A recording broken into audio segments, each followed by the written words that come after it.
Look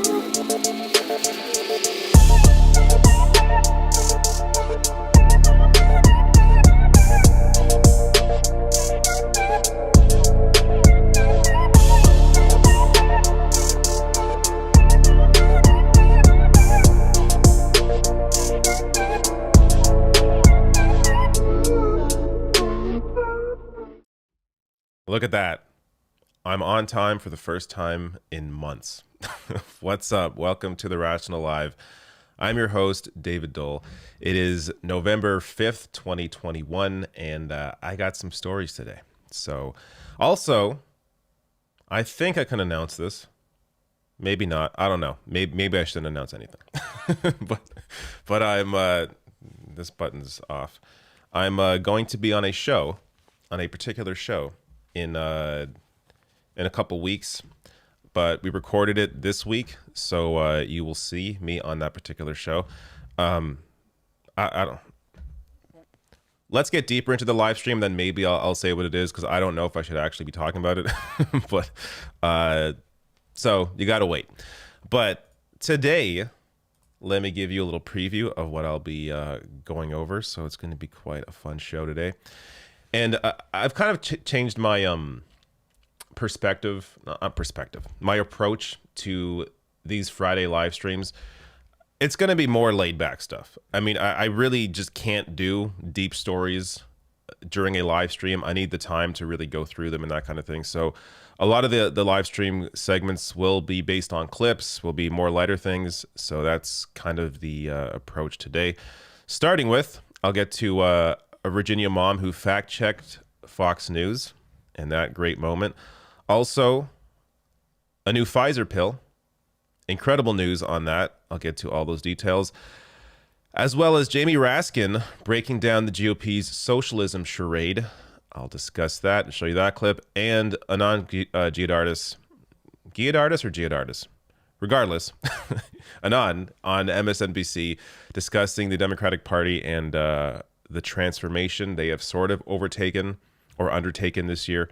And I'll get to my thoughts on that as well as the weekly wrap-up, which has a number of stories, including Tim Pool, Joe Rogan, that whole thing, as well as some polling that is maybe shocking to some people.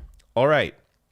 So, of course, the one thing I did make a mistake on today, I was actually on time, but the one mistake I made was the title of this live stream.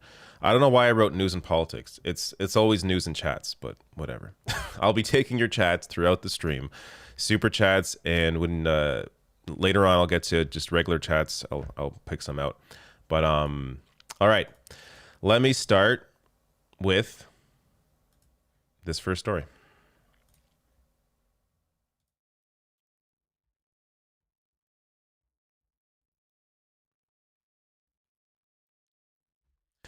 Fox News got fact-checked by a Virginia mom on the issue of critical race theory.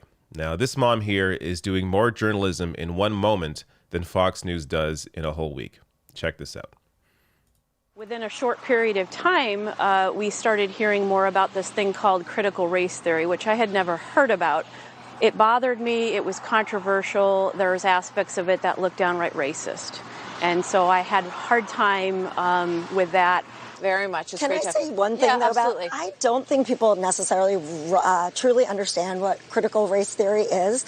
Younger children are not being taught critical race theory. They can't understand critical race theory. They're being taught history. So when somebody here in Loudoun County, I understand, was upset that his second grade child was taught that Christopher Columbus killed many indigenous people, that's part of history. That is what Christopher Columbus did. So I have a hard time. I think kids have to learn history, the good, the bad, the ugly, so they can become critical thinkers. I don't think anybody's against that. I think we have to do a fact check on the Christopher Columbus story as well. But, critical race theory, I think, sometimes is a little bit of a misnomer, because what's happening is that there's a sort of a reformed thinking and approach to history that teaches that the country was founded in racism. You can say critical race theory is like a legal theory that is found more in colleges. So maybe giving it that label has thrown some people off. But it doesn't mean that there's not things being taught that are teaching teaching kids that they're sort of inherently, victims or oppressors. I think we'll have to agree to disagree on that because I have different thoughts and feelings on that. I got to leave it there. Thank you so much, though. So first of all, shout out to that mom there. Her name is Mara Stengler, for fact-checking Fox News live on air. And Martha McCallum actually had to admit that she was right, that, yeah, critical race theory is not being taught in schools. And it shows you how aware and knowledgeable these hosts really are. But they are, in the process of being aware of that, of being aware of the reality, they're also aware that they're misinforming people. So Martha McCallum has been on several other segments that I've seen where she is misinforming people about critical race theory, or at least raising the questions about it and not correcting the record. So they understand what they're doing. They're in the business of fear. And of course, anytime, you hear the word, or someone on the right hears the word race, it's scary to them. So this is being used in lieu of any actual economic policy to help people. This is being used as a way to scare conservative voters to the polls. Also, I got to point out before I go any further on this story, the Fox News host there, Martha McCallum, saying, we need to fact check you on Columbus. Really? You need to fact check whether or not Columbus murdered indigenous people? All right. Anyways, moving on. So here is the reality when it comes to Virginia schools and critical race theory. This from the Daily Beast. Virginia schools, meanwhile, say that critical race theory does not appear in any educational or training material for students. PolitiFact found in August that while CRT, a broad set of ideas about systemic racism largely constrained to legal and graduate studies, has been widely discussed by educators in the state, there is no evidence that critical race theory is being taught in the state's schools. Furthermore, critical race theory is not mentioned in the state's standard of learning, and a number of local school boards have specifically said they do not teach it. It's a made up issue to scare voters to come out and vote for the GOP. But it worked. Terry McAuliffe lost. The Democrat lost the state, partially because he didn't have an answer to this, and he actually had a horrible gaffe during the campaign where he said that parents should stay out of the classroom, which is just making things worse. That's not the way to approach it. The way to approach it is to call out their bullshit.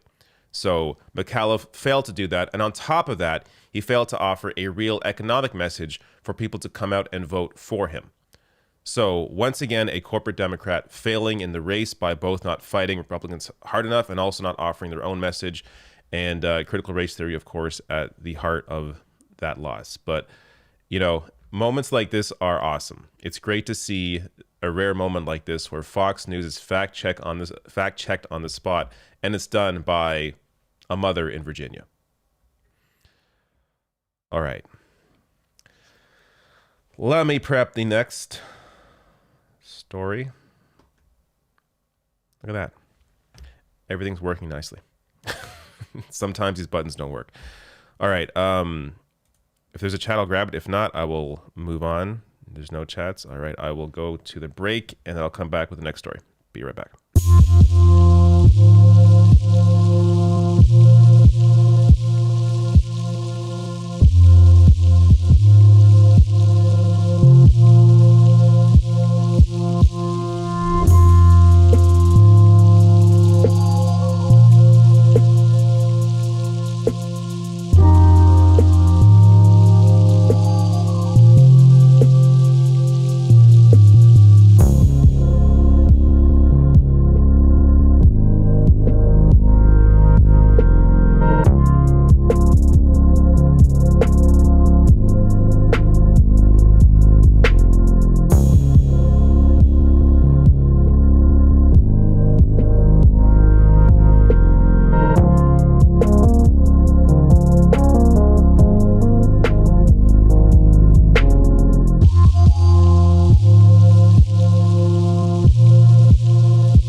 right, there we go.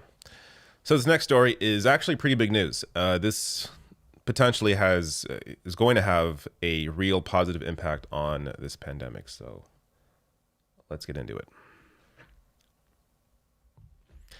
Pfizer's new antiviral pill for COVID-19 has shown such incredible results that the study that was looking into its effectiveness was actually stopped early.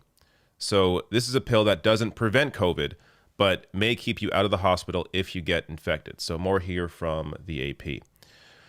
On Friday, Pfizer released preliminary results of its study of 775 adults, patients who received the company's drug along with another antiviral shortly after, showing COVID-19 symptoms had an 89% reduction in their combined rate of hospitalization or death after a month, compared to patients taking a dummy pill. Fewer than 1% of patients taking the drug needed to be hospitalized, and no one died. In the comparison group, 7% were hospitalized, and there were 7 deaths. So I'm going to get some more information on this. But first of all, this is incredible. To have an 89% efficacy rate is remarkable, and this is why it was stopped early. I'll get to more details in terms of that being normal. So it's completely normal when a study is this successful to stop it early, to actually get the product there out as soon as possible. But an important piece of this is that you have to take this pill early in your symptoms. So when you begin showing signs of symptoms is when you have to begin taking it. Otherwise, the effectiveness of it deteriorates. So more here from the AP. Study participants were unvaccinated with mild to moderate COVID-19 and were considered high risk for hospitalization due to health problems like obesity, diabetes, or heart disease. Treatment began within 3 to 5 days of initial symptoms and lasted for 5 days. Patients who received the drug earlier showed slightly better results, underscoring the need for speedy testing and treatment. And another aspect of this is there are a lot of pills. I think it's like 40 or 50 pills over the course of 5 days that you have to take, which is a lot, obviously. But if you're not vaccinated and you're having serious symptoms because of COVID-19, this clearly appears to have a serious impact in a positive direction on those that have COVID-19. Now, so as I said, you may wonder why the trial was stopped early, because, I think the average person may think, isn't that kind of weird that you're not looking into the complete impact of this pill over a long-term period. But apparently this is very normal. And in fact, it's so an independent group of medical experts were the one monitoring it, and they were the ones that recommended stopping the trial early, which is standard procedure when interim results show a clear benefit. So it's not like it was Pfizer's doctors that said to stop it early. It was an independent group of medical experts that monitor these sorts of studies, and they were the ones that said to stop it early. So that is actually completely normal. Now, here is how the treatment works. So Pfizer's drug is part of a decades-old family of antiviral drugs known as protease inhibitors, which revolutionized the treatment of HIV and hepatitis C. The drugs block a key enzyme which viruses need to multiply in the human body. So apparently, this pill essentially stops the multiplying of the virus in your body once you begin taking it. Showing that, with the results here, showing that there is a clear impact on people that take it. And this is the kind of thing where, if you're not going to get through to somebody who's anti-vax, maybe, even though it's the exact same company, maybe they'll actually end up taking a pill. If they're going to take Tylenol, maybe they're willing to take something like this pill to stop the symptoms and the spread of COVID-19 within their body. It's also worth mentioning here that there's also a pill from Merck that does a similar thing that's right now going through approvals with the FDA that has a 50% reduction in hospitalization and death, so not as effective as the Pfizer pill. At the same time, though, experts point out that these two studies weren't done the same way, so the results may not be, exact. The Merck pill may in fact be more effective, and the Pfizer pill may in fact be less effective. But based on what we've seen so far, it does appear the Pfizer pill is more effective. But regardless, there are at least two different options here when it comes to treatment after you get COVID-19. Now, there's of course going to be those that are still skeptical, and I understand in terms of the worry about Big Pharma and their hold on all of this. But if you have an issue with that, the response isn't to reject medicine. It's not to reject life-saving treatments. The response is to want to decommodify healthcare. It's to want to move these drugs away from these massive corporations and into public ownership. So, there is a contingent of people that may think of themselves as being on the left or progressive or, don't identify as conservatives, that are critical of Big Pharma and worry about their power and worry about these sorts of treatments. But the reality is, when you have this amount of science into them, we know they are effective. And yes, you have a correct critique of Big Pharma over the industry, but the response to that isn't to just throw away these medicines. The response to that is to decommodify healthcare. So you should be for putting these pharmaceuticals into the public good. You should be for programs like Medicare for All. So that's the real response to this. But that said, we're going to see how far this pill goes. I assume at some point it's going to be approved and given out for use. And hopefully that also will allow us as an entire, as the world, as a society, to then ensure that people around the world are protected with the vaccines, with these pills, whatever it is, because that really is the fear right now. Is the more space you give this virus to multiply, the more likely there is that you're going to have more variants of COVID-19 that may render the current treatments ineffective, which is why we need to get these vaccines out as soon as possible, and treatments like this new one, hopefully, as well. Okay. Man, 2 years ago, if you told me I'd be talking this much about like medicine, I think you're crazy, because this not my field. But obviously our world has changed. All right, another story coming up shortly. Just checking my chat here. There's a few super chats. Let me grab these. Mark O'Brien, welcome back. Says, haven't been here for a minute. Love you, David. Thank you, Mark.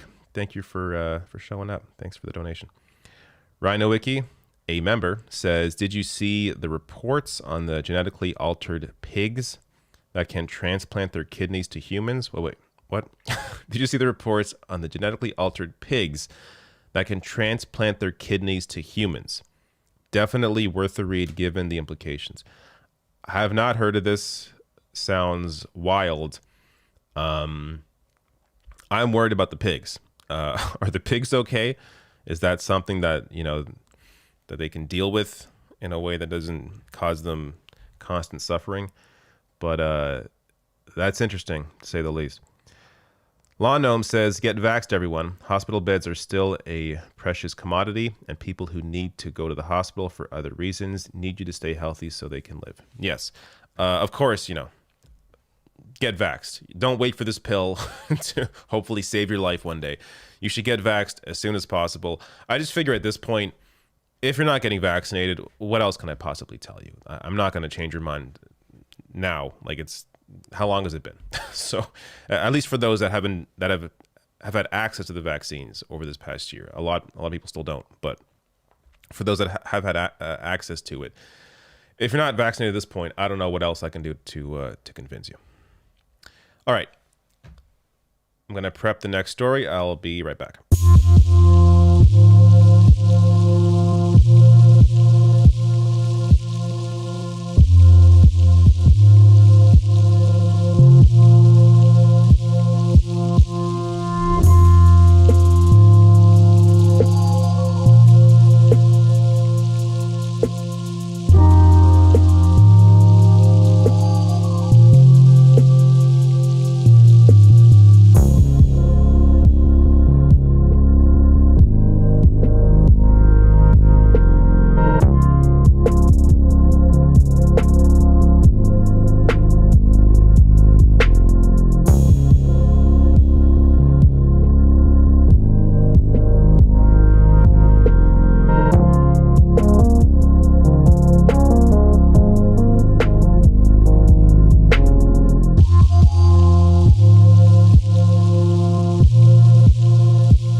All right.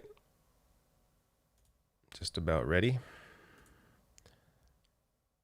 So, 3 more stories, I think. And then I'll take chats, and then I'm going to go play video games. That's what I'm going to do. All right. I have 2 monitors. I need 3. There's a lot happening on my screen right now, and I get lost in my windows.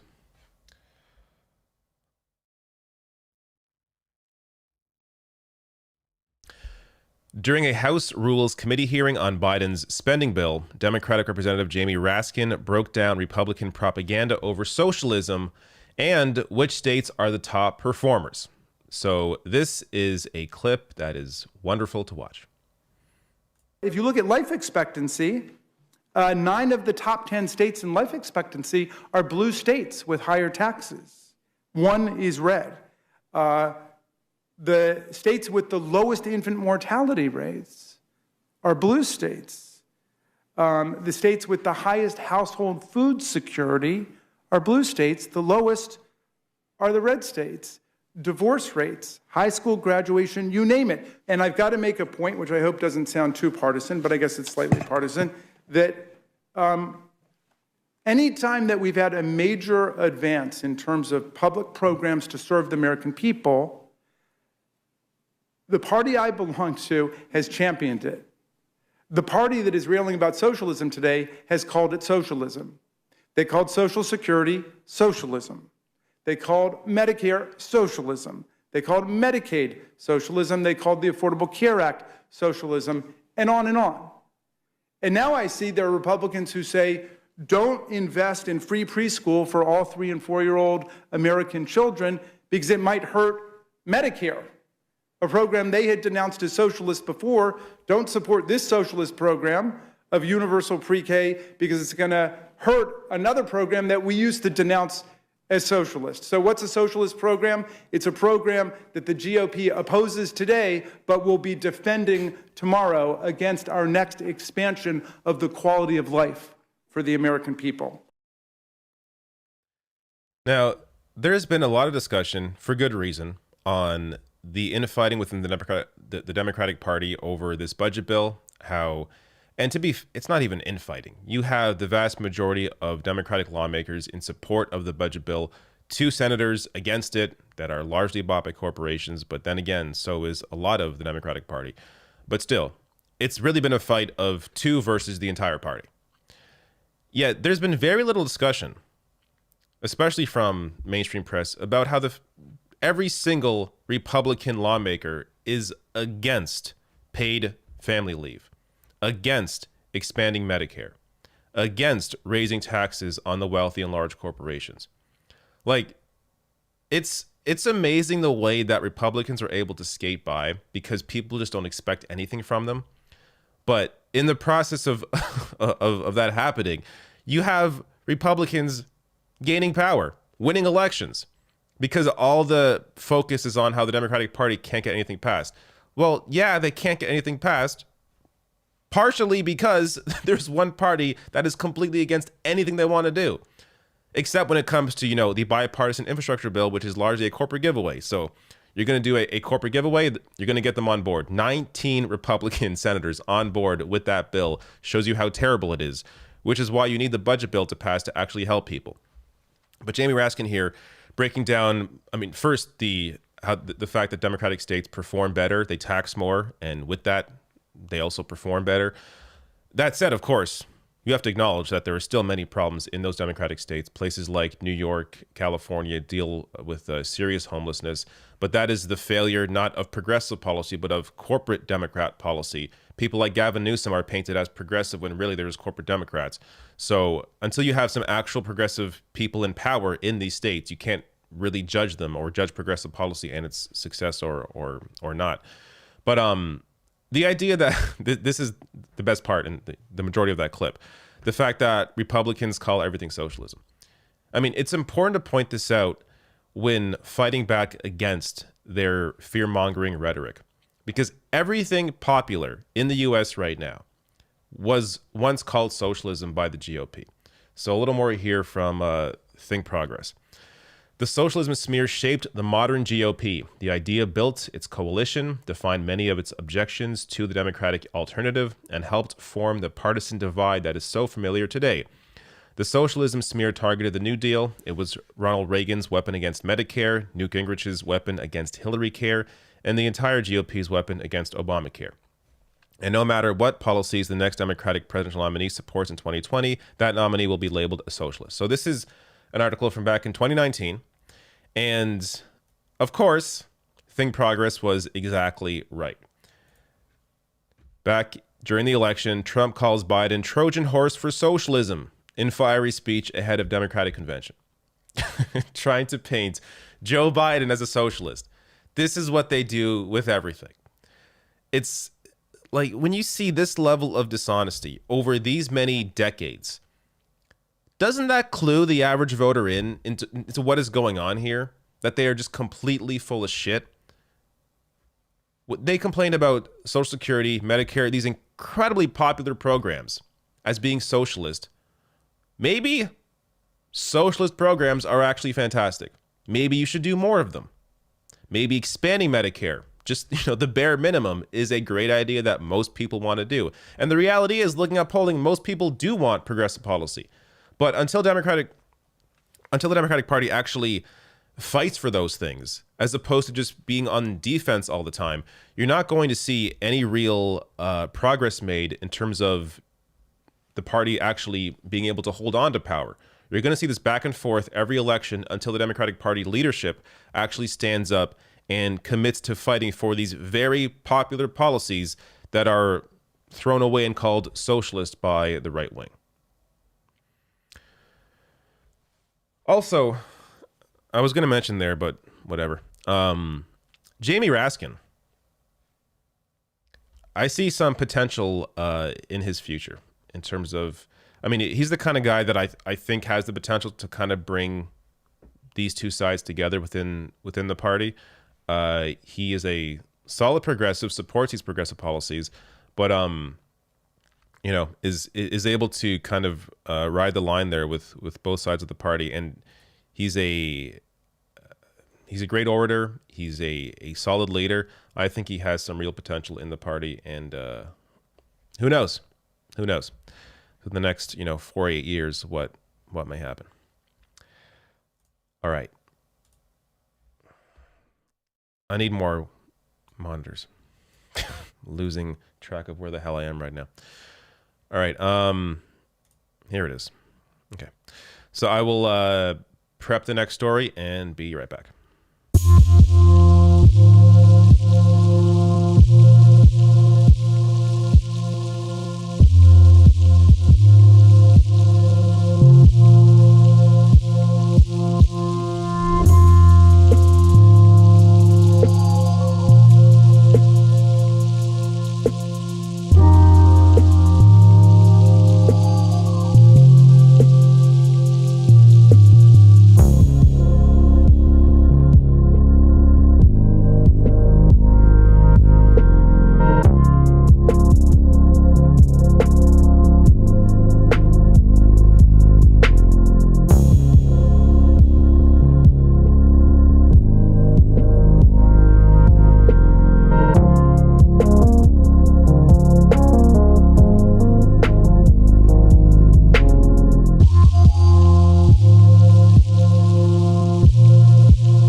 That Jamie says, order a third monitor, dude. I have a third monitor. The issue is my table isn't big enough. So I need a larger table to put everything on, and then I'll be able to function properly. But yeah. All right. This next story, probably a quick one. And then I'll do my wrap-up, weekly wrap-up that has some other goodies in there. And then if I can talk about it, or if I remember to, I'll tell you where to look for me later on this month. Okay.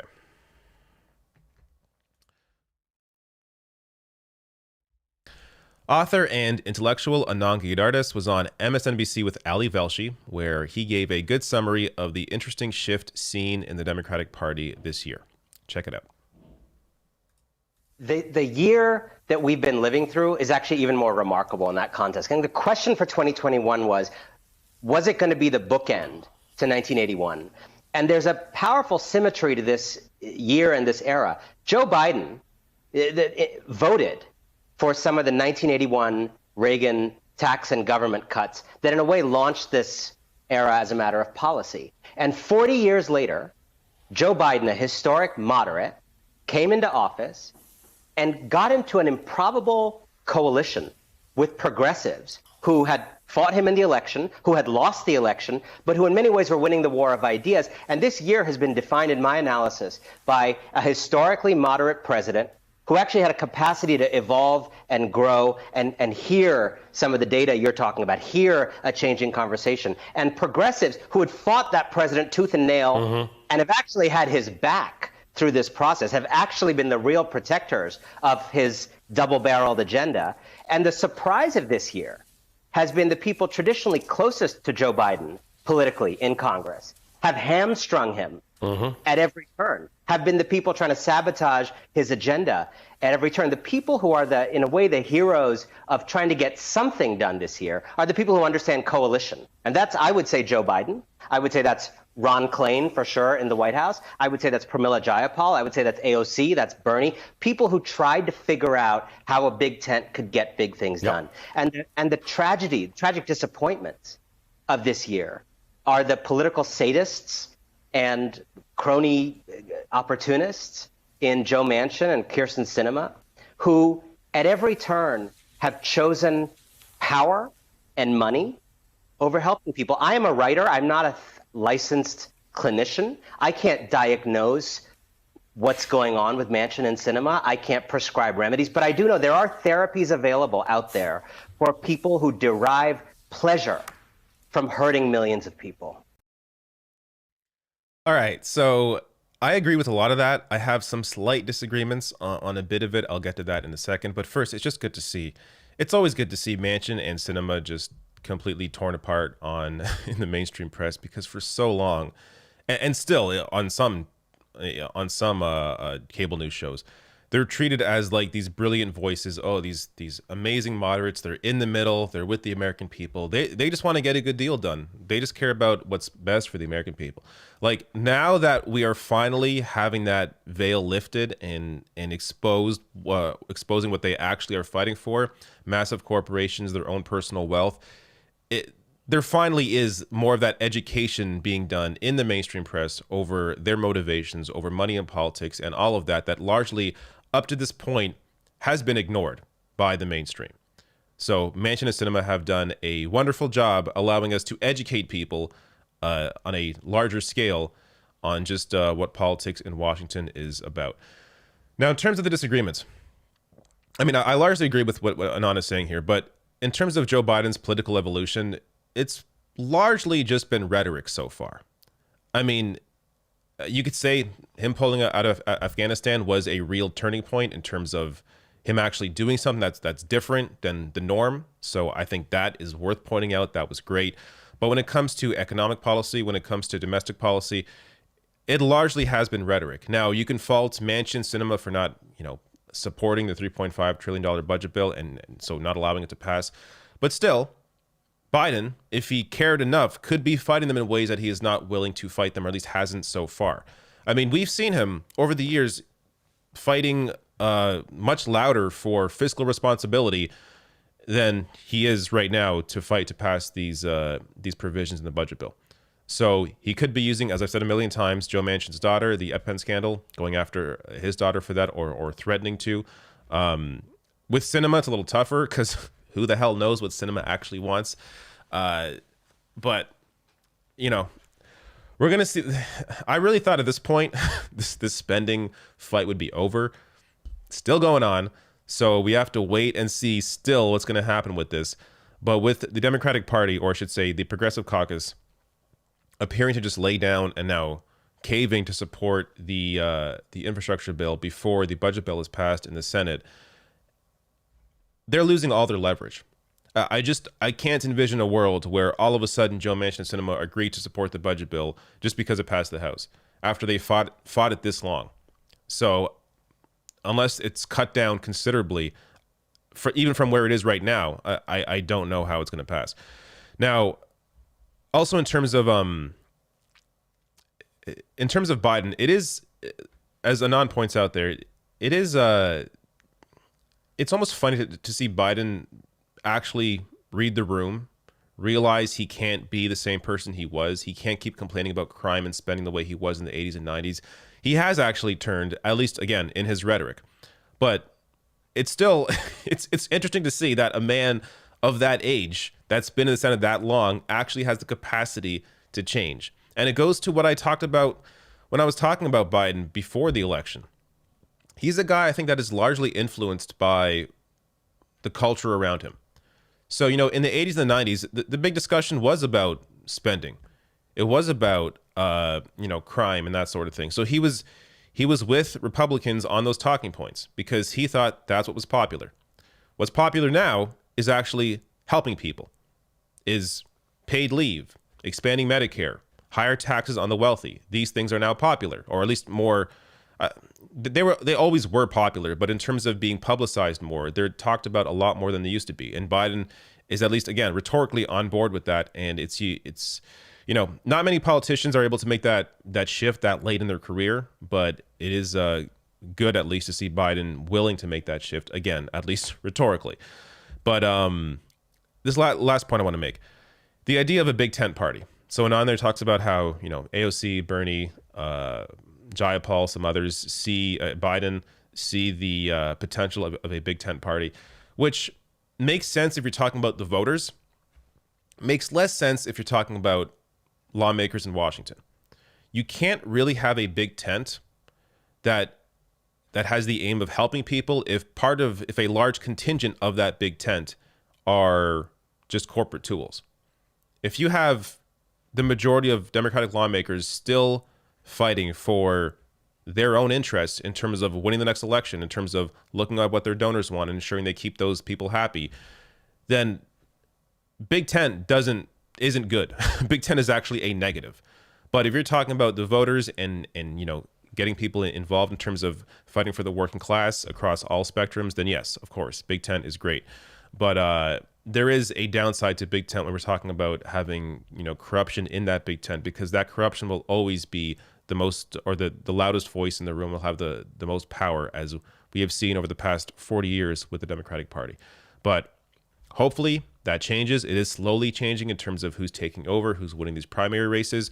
You're going to see more of those challengers come up for next year. And, it's a slog. It's a slow process. But until progressives really hold power in leadership positions, be it in Congress, in the White House, you're not going to see the real shift that is necessary until those progressives take those sorts of positions.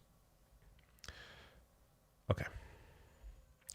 Next up is the weekly wrap-up. And then I'll grab all the chats. So Matt W. here with a super chat saying, you say there's nothing wrong with making money, but do you acknowledge money is a core part of a highly rigged economic power system? Yes, I do. So that's in reference to my video yesterday about Joe Manchin was being protested, and the second video he was driving a Maserati, trying to leave, and he was being protested. And I mentioned there in the course of the commentary there that making money isn't the issue. Like, if you have money and you spend, this goes back to the hoopla around Hassan buying a house. Like, as long as what you are doing is trying to help people, advocating for people, and you're not exploiting anybody in the process of making your wealth or making that money, then that's fine. Who cares? Like, you're living within a system that this is the system we live under. Like, you can't expect to have an impact on people, change minds, or even live a proper life if you're living in the forest. Like, there's no alternative here. There is no this is how capitalism operates. So we have to understand that, and understand that just because we live in this system doesn't mean we can't operate in this system, or it doesn't mean we can't critique the system that we live under. So, and that applies to anything. Like, you can complain about your boss, and then is someone going to tell you, oh, then why do you work there? Just leave your job. Like, that's not, that may not be the smartest thing to do. There may be problems at work. You can complain to, higher ups to improve conditions or whatever it is. But just taking yourself out of that position isn't always the best course of action. So just because you are a part of something doesn't mean you can't critique it. And that goes to capitalism as well, because this is what we live in.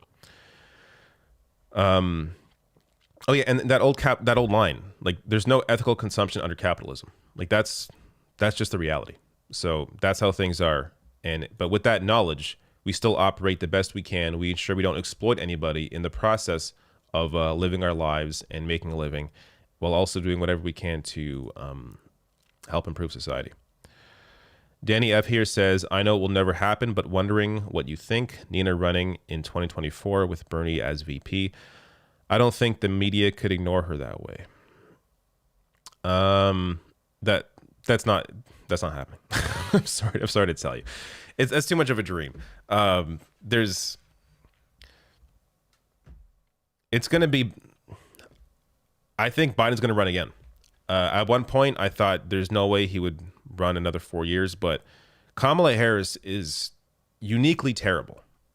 She completely crashed and burned in the primary. There's been polling now. I saw some polling recently. Like, even Ron DeSantis is beating her in polling. So it's going to be Biden, and I hope there's a primary challenge. I really do, with somebody as great as Nina, but I just don't. I'm so used to something like that not happening that I just can't envision it happening. I mean, usually when crazy things happen,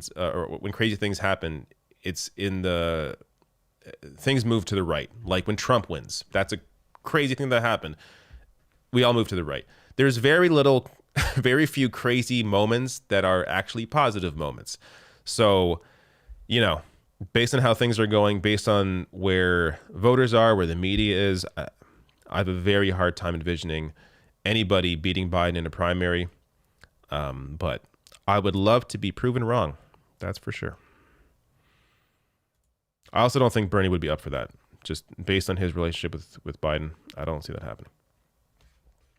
Especially since Biden has at least made a good faith effort to say the right thing. Like, it's one thing if Biden came in and became even, I don't know, more right wing than he already was, and you have sort of this, just a Democratic version of Trump or something, where there is this crisis and this desire to get rid of Biden, but that doesn't exist right now. So that's why I have a very hard time imagining Biden getting pushed out, even though of course he is not popular due to the lack of bills being passed. But that doesn't mean that a primary challenge would be successful. Rads also says corporations and the wealthy have such a tight grip on our government. It's discouraging. I hear you. It is discouraging. But it's also important to look at victories, be it with strikes, striking workers that, like the John Deere workers that were right to strike and got some concessions because of it, or the victories that happened over on Tuesday, even though the focus was on Terry McAuliffe and that loss. There were, I think that the DSA put out a tweet. I think they said 69% of the people they endorsed in races across the country, we're talking largely state races, won their race. So the majority of people that the DSA backed won their races. That's good. Now, that wasn't highly publicized because these are, lower level positions, but this is where it starts. The investment starts into those sorts of candidates, and then those are the ones that eventually move on to Congress. So, it's it's easy to be doom and gloom if all you focus on are the negatives and the losses and all that, but there is some positive stuff happening, be it with organizing unions or be it with even victories in electoral politics. Matt W says, agree with your living in the forest argument. Thank you. Yeah, we can't all be living in the forest and expect to change society. All right, what was left? Wrap up, weekly wrap up. All right, I'll be right back. We got some spicy stories in this weekly wrap up, including Tim Pool and Joe Rogan and what's gone on with that. So I'll be right back.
All right, here we go.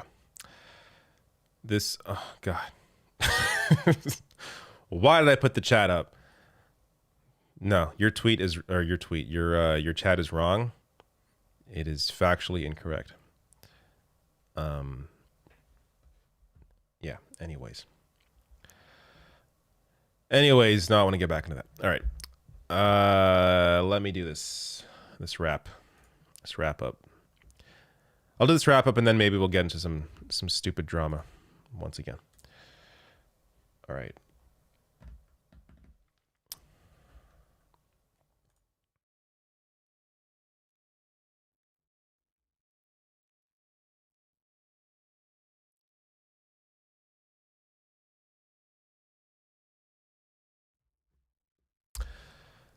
Hello and welcome to the weekly wrap up. Let me start this over again. Hello and welcome to the weekly wrap up. These are stories that I collect throughout the week that I did not get to do a full video on, but I want to touch on them here briefly. So let me start with this one right here. For Mediaite, 82% of Fox News viewers believe the election was stolen. I almost don't even know what to say to this. How do you come back from, as a country, how do you come back from this? When probably like 1/3 of the country believes this crap.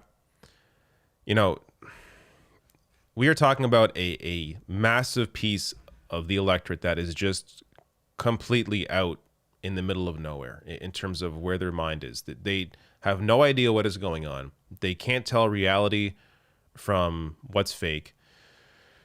It's crazy. Absolutely crazy. But I don't know. I really don't know. This is why I didn't do a video on this. I have no idea what to say to this. It is a shocking number. Next one here. This from Gallup News. 83% of U.S. Democrats and 50% of Republicans support the legalization of marijuana.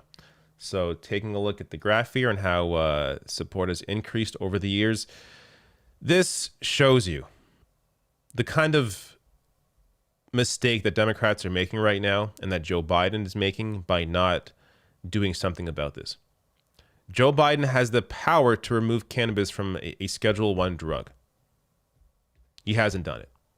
Even though the science is there, even though there are people locked up over cannabis use, which is absolutely ridiculous, still, even though it was part of his promise to tackle this issue, has not done anything. And he can do it through executive order. But at the same time, the Democratic Party should be fighting to fully legalize cannabis. So it would be such a, not only a popular issue, and it would help them, it's also the right thing to do. But still, because of the decades of propaganda, they are way behind the American people on this. And unfortunately, it may even come to a point where the GOP tackle this issue before they do. All right, let's do this. So Tim Pool from Daily Beast here. Tim Pool, one of the most prolific and popular political YouTubers on the right, has come down with a bad case of COVID-19, and he is unvaccinated. So in the process of this, I think they go on to say here, so he spread, the virus has also been spread to multiple members of Pool's media company, all of whom began testing positive a week or so after Pool hosted a well-attended indoor event at a bar and grill in Charlestown, West Virginia. During the combination comedy, musical, and Q&A show, parts of which were shown in a paywall-protected video, Pool's producer gave a shout-out to people who'd refused to get vaccinated, encouraging them to hold fast. The audience cheered her. Pool is well on the road to recovery, but when his conditions worsened over the weekend, he received a kitchen sink of medication, as Pool put it, including ivermectin, an unproven treatment that experts have warned against using. He did this after speaking to Joe Rogan, who fought off his own case of COVID-19 with a battery of treatments similarly described as the kitchen sink. Rogan then offered to pay Pool's medical bills, according to Pool. So let me just stop here. Tim Pool is very wealthy. Very wealthy. He has, I don't know, last I checked, it's like over 100 million views a month, meaning he makes likely millions of dollars a month. The idea that he can't pay like $3,000 for this treatment, I just find it really odd. Can the rest of America also get Joe Rogan, the Joe Rogan guarantee, get him to pay for their medical bills after both of these idiots pushed out vaccine misinformation? Joe Rogan actively told people who were young that if they're young and healthy, they shouldn't worry about getting the vaccine. When the science does not show that, young and healthy people can get COVID, can get sick, can die, but instead they'll treat it after they get it, potentially expose themselves to years of what is being considered, or what is being called long COVID, where they have symptoms going on for more than just a few weeks. But yeah, anyways, Pool, apparently this actually happened. So 2 days after this article was first published, Tim Pool confirmed on Twitter that Joe Rogan covered most of the cost of his kitchen sink COVID treatment. Now, part of that was the monoclonal antibodies, which is likely what actually helped Tim Pool. That is shown to help treat COVID-19. Donald Trump took that when he got sick with it, and that is an expensive treatment. I believe it's $2,500 to get it in most states. So, if you have a Joe Rogan in your life, I guess you can maybe get that. But it is crazy to see a 100 millionaire help a multimillionaire for treatments that the vast majority of people can't afford after both of these idiots misinformed their audience about the vaccine. Moving on. This from Dimitri Lascaris. Hopefully, the next leader of the Green Party, if he runs again in Canada. That's a whole other topic, but Canada finally, at least it looks like our current leader of the Green Party is going to leave and open up a spot for someone new. But here, Lascaris tweets out, Canada's oil and gas producers are doing the opposite of what is required to meet Canada's climate commitments. They're on track to expand production to 30% above 2020 levels by 2030, leading to an anticipated 25% increase in carbon emissions. This all while the Liberal Party that pretends to care about this issue continues allowing this kind of production to ramp up. Absolutely insane. This is the one issue that does get me depressed because there is no turning back. Like, it's, certain things you can say, oh, don't worry, one day we'll achieve these various goals. When it comes to climate change, you can't wait. This is ongoing. This is a crisis that needs to be dealt with as soon as possible. Everything needs to be done as soon as possible. And they keep pushing it off. These targets keep being pushed off, and no one in power appears to be taken seriously. Last topic here. Owen Jones tweeting out, this is a genuinely major journalistic scandal. One of the main sources in the BBC article portraying trans women as potential sexual predators is accused of multiple sexual assaults. She's also called for the execution of all trans women. So a little more here from Newsweek. An anti-transgender activist recently quoted in a controversial BBC article posted online advocating for violence against transgender women and called for them to be lynched. Lily Cade, a lesbian porn star who apologized amid a series of sexual assault allegations in 2017, was featured in a controversial BBC article that claims trans women pressure lesbians into sex. In the post on her website called, quote, Where are these children's mothers? Cade characterized trans women as vile, weak, disgusting, whiny, fake victim and supported acts of violence against them. And now I saw an update to this. Apparently BBC, they've kept the quote in, but they've removed her name, making it even worse. So this is the kind of shit that, look, I'm not saying this is Chappelle's fault, but when you have that kind of cultural moment where there is all this discussion around, again, another focus on somebody misinforming the public about trans issues. And as I've said on my commentary on Chappelle, not to go over this again, but a lot of the special, he didn't do that. Yes, there are moments where he sided with the trans community. He's against the anti-trans bathroom bills. But when you say you are team TERF and gender is a fact, you are just spreading misinformation. But that moment created a series of new articles from places like the BBC, like CTV News in Canada, that put out all this misinformation about the trans community, again, furthering this the marginalization of the trans community. And it's gross to see.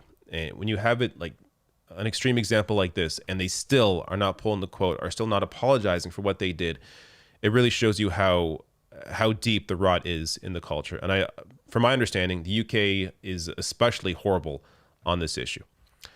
But there you go. There is your wrap up for the week. Again, I almost said tweets of the week. It's been like months since I called that segment tweets of the week, and I still almost called it tweets of the week. All right. Your bumpers are way too loud. I've heard that. I will try and deal with that situation. The issue is sometimes the program I use doesn't save when I lower the volume, but I will keep that in mind. And before I leave the program today, I will try and lower the volume so that next time I do this, I will not shock you. All right, let's chat, shall we? I'll grab some random chats. I'll grab super chats, of course. Lawn Gnome's here saying, should Congress expand the FCC powers to include internet and cable, then reinstate the fairness doctrine? Having not thought hard and long about this issue, I will say yes. Sounds like a good idea to me, but I would have to read more into it. Samantha Sider, thank you for your hype. Super chat. Kat says, COVID has shown to cause erectile dysfunction. Maybe Poole can finally blame himself for not being able to get a girlfriend. Awesome coverage as always. Yeah, there was, I got to be clear though. There was one study that was kind of maybe showing that, but then there were questions about that study. So I'm not going to say for sure that's the case. But even if it doesn't cause that, it does cause a lot of other issues that clearly, if you're able to prevent from getting infected, then why would you not take a vaccine? All right. Let me grab some random chats. And of course, you can keep sending super chats in, but let me just go through some randos. Let's see here. By the way, tag at the Rational National, because then it highlights my name in the chat, so it's easier for me to see your chats. But until that happens, I'll grab some random ones out here.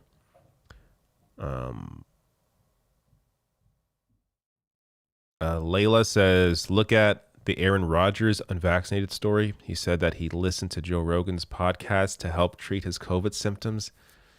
Did he really say that? I was just seeing some tweets about that story earlier. I don't follow football. I don't know enough about Aaron Rodgers, but it sounds like he was well respected as the Green Bay's QB. But that's sad. It's always sad when someone you respect, not that I respected him, but people that respect him. It's always sad when someone you respect and think is a good person comes out and says some dumb shit. That isn't to say, a lot of these people are salvageable. Like this is why I don't support canceling of people. Most people, if they make a mistake, they are aware of that mistake. They're willing to learn, or they're willing to listen and change. And especially if you have a whole history of not being a bad person. Like, for example, Chappelle. This is another reason to bring him up, even though I need to stop doing that. But most of Chappelle's work isn't punching down. It isn't spreading misinformation. I do think there's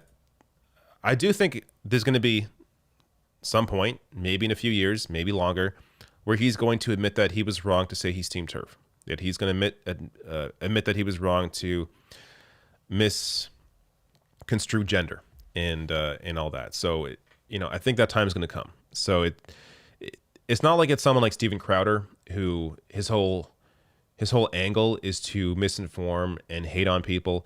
Those people cancel away. They shouldn't have a platform. But when it comes to someone like Chappelle, ultimately, I think he's a good person and he is salvageable. Let's see here. Radzoso says, David, what is your research process? My research process, it varies from story to story. Maybe I'll see a news story on Twitter, then I'll look into it more. I'll research it on other sites, see what they're saying. Sometimes I'm just reading, like Common Dreams. I like a lot. They're a great site that follows the day-to-day stuff that leans on the left. So I'll see what they're covering and if anything is worth discussing there. And then it's just, I don't know, it's a lot of it it's not conscious. Like I sort of inherently know who to, in terms of what source to trust, who not to trust. There are people, that will spread like BS on Facebook and get their news from wherever. But people that do this work, I think, are aware enough to know not to do that and to ensure that their sources are actually accurate. Can you guys hear what's going on in the background? Because I sure do. There's a lot of stuff happening in my house right now. All right. What else? Here, let me scroll down. Let me recenter this chat because this is weird. All right. Black Hawk says David Timpool isn't a conservative. He's a reasonable, enlightened centrist who criticizes both sides and is reasonable. And okay, I'm lying. He's a dumb propagandist. LMAO. Yes, we know. Timpool has done a marvelous job pretending he's in the center when all he does is fight for the right. Sheila Draper says voters legalized marijuana medical and recreational. South Dakota governor used taxpayer money to sue and overturn voters' choice. Yay, Republicans want government to stay out of it. We are beginning to see some real progress when it comes to drugs. Detroit on Tuesday voted to decriminalize psychedelics, including psilocybin and ayahuasca. That is some real progress. That's already happened in cities like Oakland, I believe, and I think a couple others, Colorado maybe. But I think we're beginning to see that. You know, at some point, people can't wait for their lawmakers to actually get on board with issues, and they do it themselves. And that's why I think ballot measures are an incredibly powerful tool to push for progress.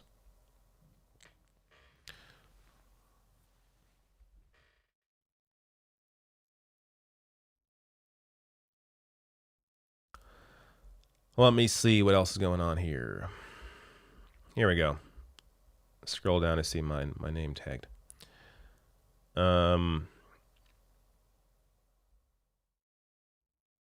Jamie says, I know you are very busy. Just curious if you were aware of Second Thought channel on YouTube. Should check it out if you can carve out a minute or two. I have not. I think someone else brought this up. Maybe it was you. I think I subscribed to them, but I haven't watched a video yet. I just, because my job is YouTube, when I'm not doing my job, I tend to not want to take in too much more YouTube because it feels like I'm at work. But if it's as good as you say it is, then everyone else, check out Second Thought.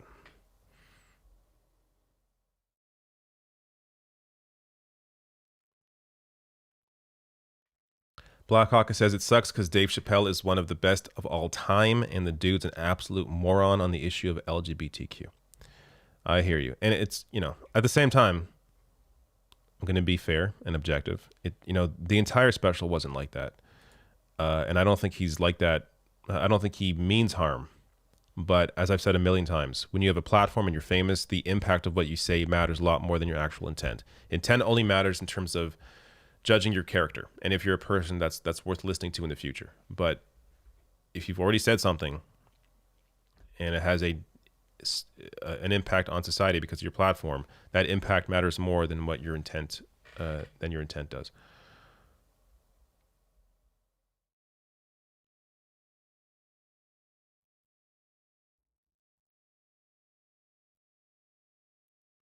Some of this stuff I haven't read up on, so I'm not gonna, if someone brings up a topic I just haven't read about, I'm not gonna comment on it because it wouldn't make sense to give my 2 cents on an issue I know nothing about.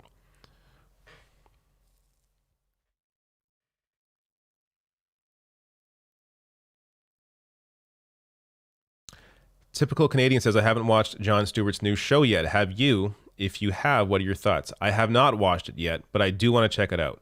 I saw that, I think Kyle Kalinske covered a clip from it that apparently was good. I haven't watched his video on it though.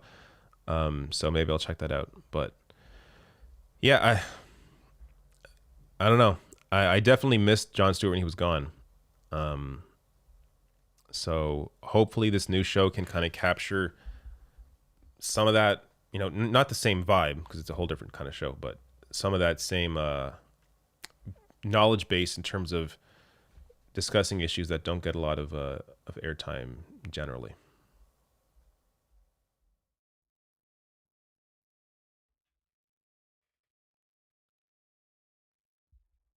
Chief Running says, do you frequent any online forums? Not anymore. I used to when I was younger. A lot of video game forums. But no, I have not. Not recently.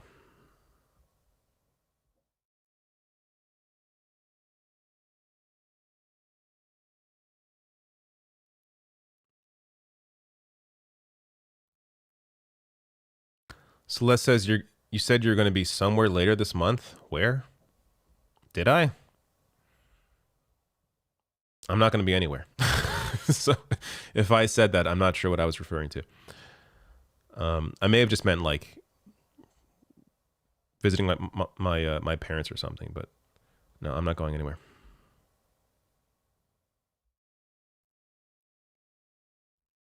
Super chat from Niccolo Curtin says, following the election results the other night, what do you think they tell us about the direction America is heading in? I think right now the direction they're heading in is the same direction that Americans normally head in after any election, and that's just going to the other side.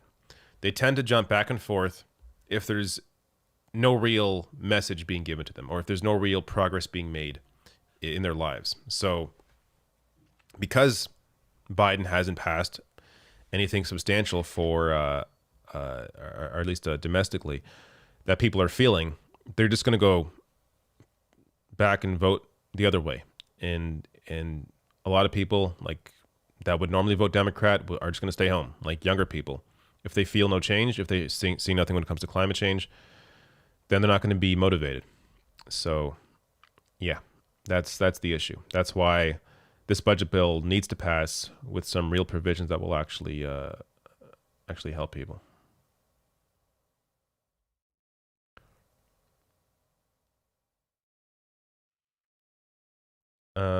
Ryan Nowicki says, sorry, it's cut off.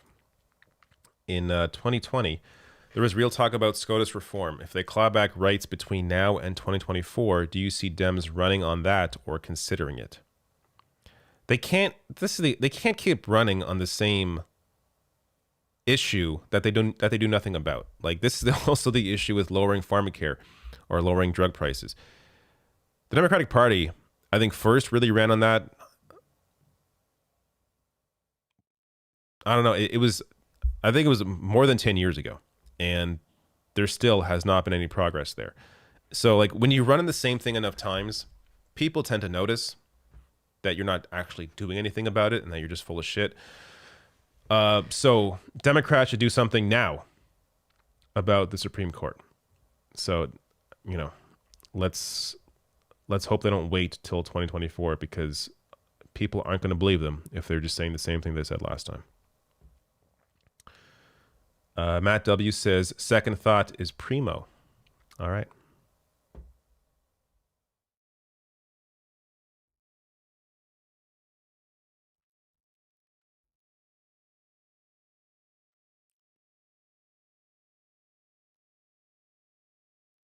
Oh, yeah, secret interview embargo. From Doug. I'll just say, I don't think it's a big deal, so I'll just say it here.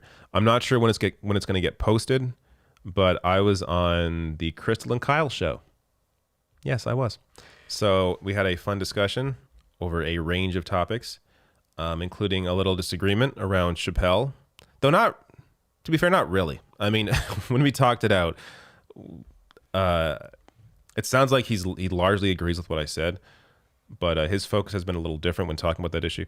But yeah, we get into a lot of topics, so check that out. It was just Kyle in the interview, so Crystal wasn't there. But I think that's going to be posted in a few weeks, so hopefully it's not too out of date. But there you go. That's what's coming.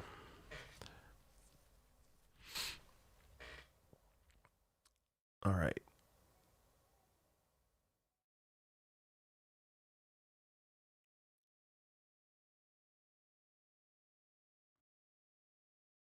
And I'll talk more about it the closer we get to it. I don't want to, I'm not going to spoil the show for you guys. Nanette says, hey, y'all, where else can I find progressive Canadian news? So in print is the best place to find it. I cover the occasional Canadian story, but I felt like I was so burnt out on the Canadian election that I really have not admittedly done much on Canada since the election. But let me think. Ricochet is a great place. Man,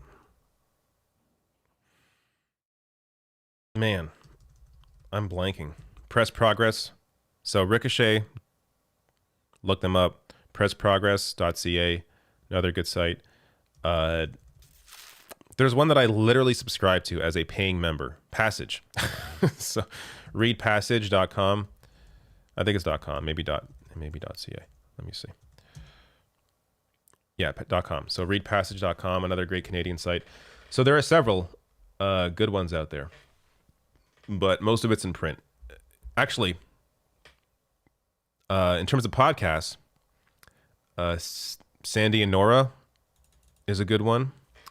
Canada Land is also one that I like. Though people complain about Canada Land's coverage when it comes to foreign policy issues. I haven't listened to every episode, so I can't really comment on that. But when it comes to their discussions on domestic issues, they're largely great.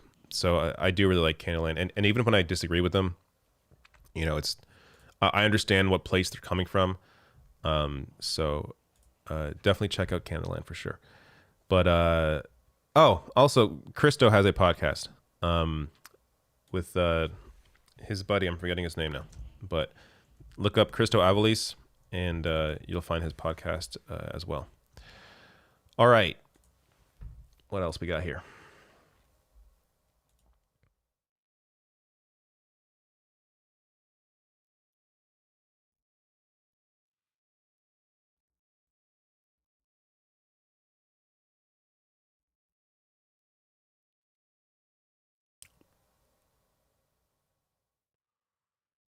Biosphere says, what part of Canada would be the most affordable and friendly for progressive to move to? Most affordable and friendly? Probably the East Coast. I'm not completely up on the cost of rent or the cost of homes, but I imagine the East Coast is probably definitely very friendly, and probably more affordable than, like, say, Toronto or Vancouver.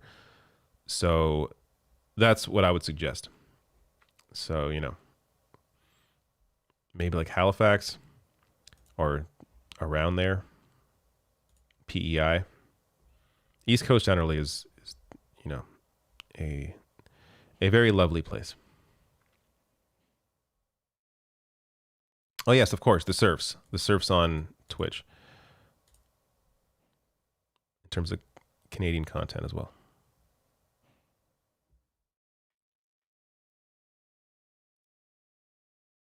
As I said, there are some topics I don't know shit about, like, so I'm not going to comment, but Annabelle here, what are your thoughts on the LA mayoral election coming up next year? I have no idea.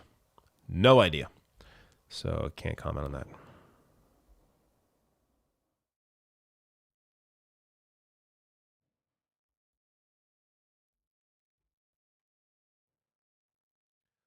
Paul Wood says, I'm part of the LGBT community, and I guess I've drunk the Kool-Aid. Didn't have any problem with Chappelle. People that are a part of groups can have different opinions. As I've said before. Do I have to go over this again? Most of the special was fine. It was the part where he was not joking. Team Turf and gender is a fact. He was not joking while saying those things. He was doing commentary, and he was wrong. That's the issue. And in doing that, he helped to normalize being Team Turf because he wrapped his whole story up with his trans friend who committed suicide. So it almost gives like a green light to people who, for many, it was the first entry point into what turf is. And they think, hey, Chappelle's Team Turf, and he had a trans friend, so I guess being Team Turf is fine. That's the issue with that special. But it's fine to think differently.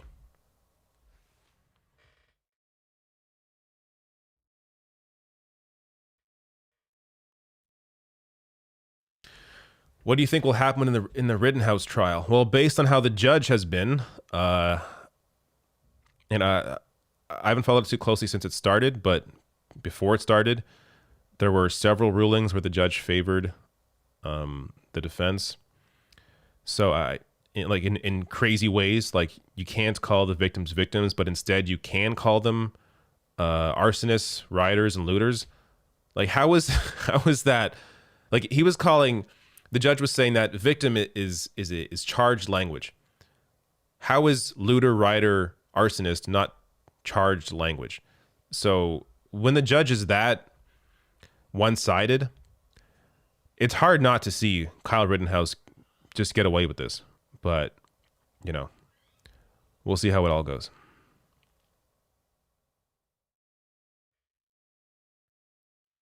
People are shouting out Toronto. Toronto is great. But if you're going to live in Toronto, freaking expensive. Freaking expensive.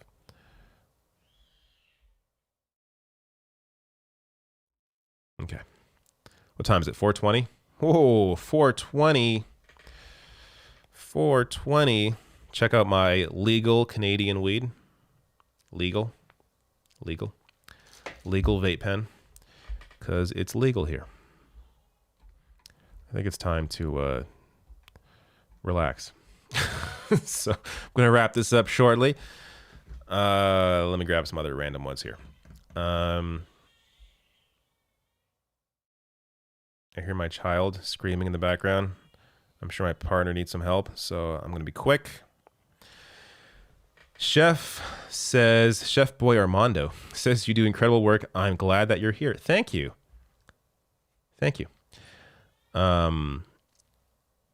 Halifax is beautiful. Very nice city. Though when I was there like 10 years ago, it was like 8 p.m. at night. Well, obviously at night. It was 8 p.m. On like a Sunday, and I was downtown, pitch black. Like I was in the middle of Halifax. Nothing was open. It was so bizarre to me, coming from Toronto where everything's open all the time, to being there and everything's closed. It was really odd.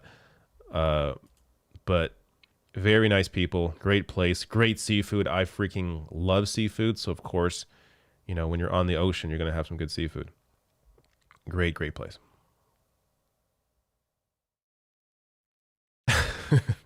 Philby says David is always in need of vacation. Yes, I am. I am always in need of a vacation. I would love like a week off, but the reality is, if I take like a day off, I feel way behind, and then I have to catch up and figure out what I missed. It's a whole mess. But one day, I'll take another vacation. All right, are we good?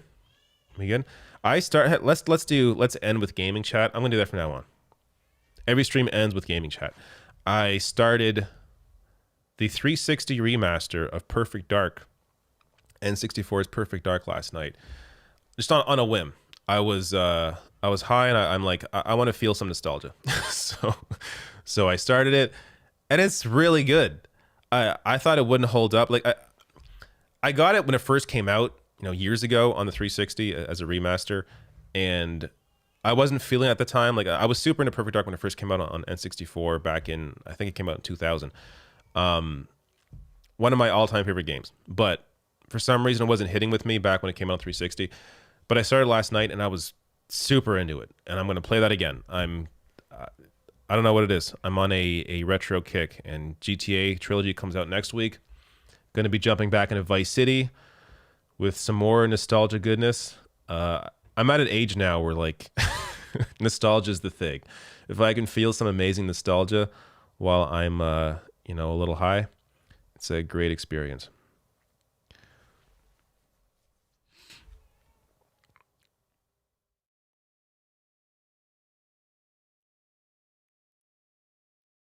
Are you getting the Zelda Game & Watch? There's a Zelda Game & Watch? No, I'm not. I will get the next Zelda game. But if you're talking about like a handheld Game & Watch, I will not be getting that. But is that what you mean? Is that a thing? Looking this up now. It is a thing. Nintendo Game & Watch. Zelda version.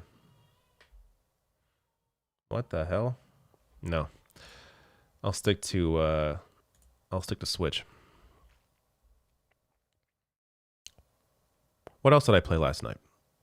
Oh, I got into Gears Tactics, which feels a bit like Mario and Rabbids, that turn-based strategy game on the Switch, which I freaking love. That game is so fun. And yeah, Gears Tactics, really, really good. All right. I think we're getting near the end now. All right. I need to help. I need to go back to reality. I need to be with my family. And then tonight is when the fun starts. All right. Thank you all for showing up and your super chats and having a good time with me. And let's do this again next week. All right. See you all. Goodbye.